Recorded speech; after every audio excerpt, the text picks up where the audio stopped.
di Keraton Kanoman. Buat kalian yang penasaran apa aja sih yang ada di Keraton Kanoman, boleh simak videonya baik-baik. Tapi sebelum itu, perkenalkan kami dari kelompok 1. Saya Olivia Pratiwi. Saya Fauzia. Saya Aulia Pelita Chandra. Saya Dewulan Suhardi. Sekarang jam 11 siang, kita lagi berada di Keraton Kanoman yang berlokasi di Jalan Kanoman, tepatnya di belakang Pasar Kanoman. Tanpa banyak basa-basi, langsung kita masuk.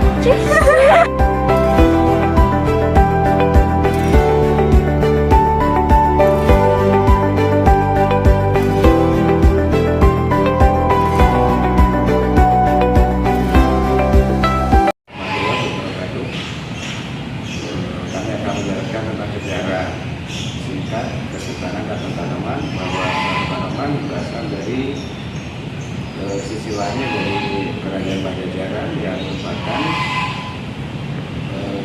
Kerajaan Pajajaran dibikin sejak abad ke-14 yang dibikin oleh Prabu Siliwangi, dan kerajaan ini dilanjut berubah menjadi kerajaan Islam yang dipimpin oleh Prabu Walangsungsang, putra Prabu Siliwangi. Pada abad ke-15, tampuk kepemimpinan dilanjut oleh Sesarip Hidayatullah. Sesarip Hidayatullah mendirikan Cirebon menjadi kota yang sangat maju, dan pada abad ke-16 dilanjut oleh menjadi Kesultanan Keraton Kanoman yang dipimpin oleh Pangeran Badridin. Ya, kita lihat masih terbentuk satu bangunan, masih kokoh, masih kuat, belum seperti keraton-keraton lain tidak ada bangunannya, ada sebuah nama. Itu yang bisa kami jelaskan.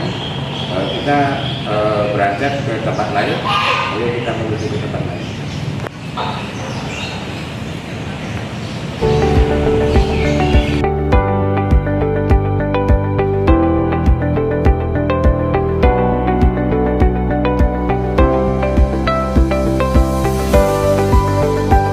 Kesultanan Keraton Kanoman yang berdiri sejak abad ke-16, dan sebagai raja pertamanya atau yang mendirikannya itu adalah Pangeran Badridin pada tahun 1588 Masehi.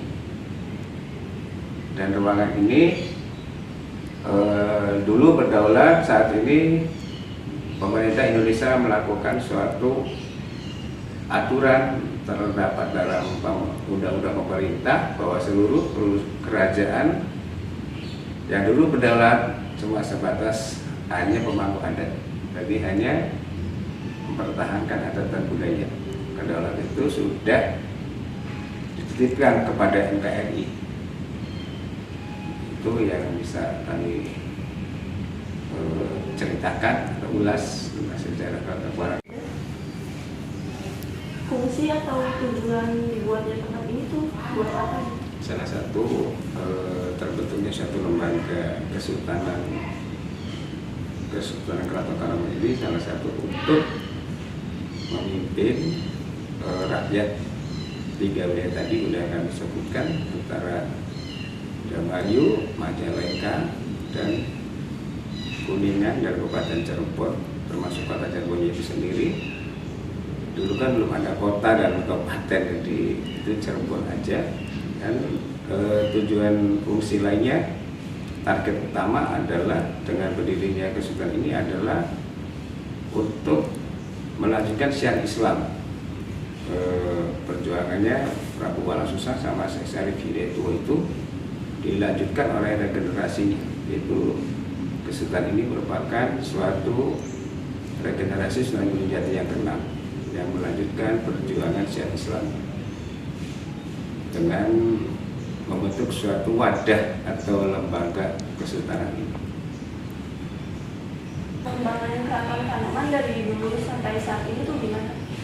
Jadi secara perkembangan dan perubahan, Keraton Kanoman dulu berdaulat menjadi, sebelum terbentuknya negara Indonesia itu, menjadi pusat pemerintahan dan pusat agama di sini. Saat ini perkembangannya menjadi pusat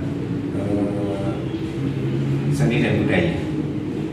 untuk memperkuat suatu, mempertahankan seni dan budaya yang dulu ada, jangan sampai hilang, jangan sampai musnah dengan perkembangan evolusi zaman, evolusi teknologi, tetap dipertahankan cara budayanya, adat istiadatnya, dan akhlak wal karimahnya. Salah satu menjadi barometer untuk mempertahankan akhlak wal karimah dan seni dan budayanya. Gimana pendapat bangunan harapan Banjir ini? Kalau misalkan pendapat saya, kalau bangunan Keraton Kanoman ini masih tetap terjaga dengan bangunan asli zaman dulu. Cuman sedikit ada renovasi karena tidak memungkinkan untuk diteruskan, sebagian ada yang runtuh atau rapuh gitu ya. Kalau misalkan untuk pemeliharaan di Keraton Kanoman memang kurang terjaga. Nah, satu di Keraton Kanoman masih dikelola oleh pihak keraton sendiri, dan pemeliharaan itu yang bersumber dari pihak keraton atau famili. Makanya di pihak Keraton Kanoman pemeliharaan atau kebersihan masih kurang terjaga gitu, karena orangnya terbatas. Apa pendapatmu tentang keraton ini? Banyak patung-patung yang unik dan banyak pohon-pohon yang membuat tempat ini adem.